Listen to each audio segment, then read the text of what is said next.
On manifeste comme les autres manifestations contre la retraite toujours.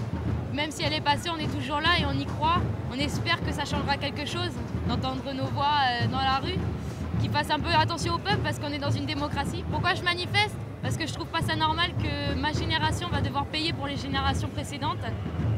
Et je trouve pas ça normal que moi je vais travailler jusqu'à 62, 67 ans en faisant un travail qui va vraiment être super dur. Je pense aussi pas qu'à moi, je pense aux travaux, au BTP par exemple, qui travaillent à l'extérieur, qui font du travail très dur, physique et pas mental. Donc eux, ils vont en souffrir plus qu'autre chose et tout le système le médical, etc., infirmières, elles aussi, ou eux aussi, les médecins, vont travailler très tard alors que c'est des métiers qui sont super durs.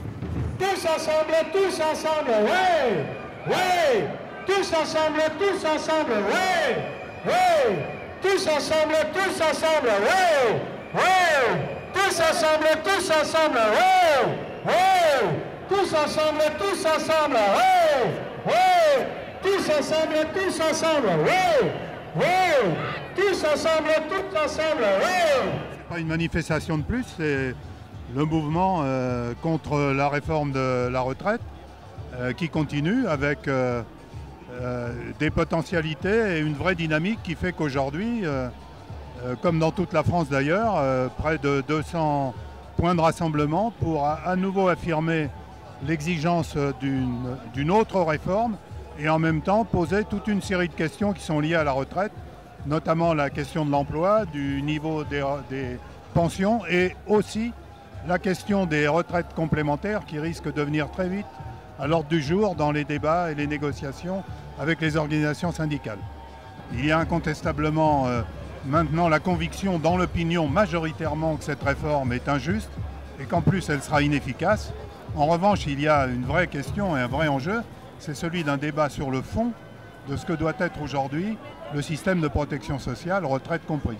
Ce profond mécontentement qui s'exprime à la fois dans les sondages, dans les entreprises, dans les mouvements de grève, dans les rassemblements, ce mouvement-là doit se concrétiser très fortement maintenant pour exiger une autre politique et d'autres conditions sociales en particulier et aussi économiques. Les salariés, les populations sont aujourd'hui victimes des politiques d'austérité pour la seule cause de la spéculation financière. Les gouvernements ont décidé, au détriment et contre le développement économique et social, de renflouer les caisses des spéculateurs financiers en prélevant l'argent public et en faisant payer aux salariés et à la jeunesse et aux retraités cette crise dont les seuls responsables sont les spéculateurs financiers, les grands groupes et les banques. Aujourd'hui, on est rassemblés pour montrer que la mobilisation continue, que la résistance pour exiger le retrait de la réforme, elle est toujours là, présente. La grève générale reconductible, elle n'a pas eu lieu. Ceci étant, on n'est pas passé si loin que ça et ça laisse entrevoir de ce que pourrait être la force du nombre.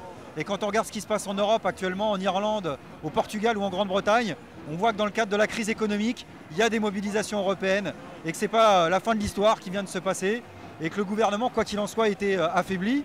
Et on sait qu'en plus, Sarkozy n'attendra pas 2012 pour continuer à cogner comme un malade.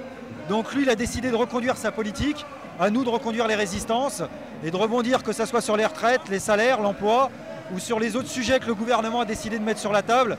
Je pense par exemple à la dépendance, puisque le gouvernement s'apprête à permettre aux actionnaires des maisons de retraite de faire encore plus de pognon dans ce domaine-là, à parler de leur grille à faire raquer un petit peu plus les familles, alors que dans ce domaine comme dans d'autres, ce qu'il faudrait, c'est un service public, en l'occurrence un service public du 4e âge. Donc quand on a appris depuis le début du mois de septembre à redresser la tête, eh ben, on y prend goût et on la garde haute pour un certain nombre de temps en tous les cas, donc la lutte continue. Partageons les richesses, partageons les profits, partageons les richesses, partageons les profits, partageons les richesses, partageons les profits.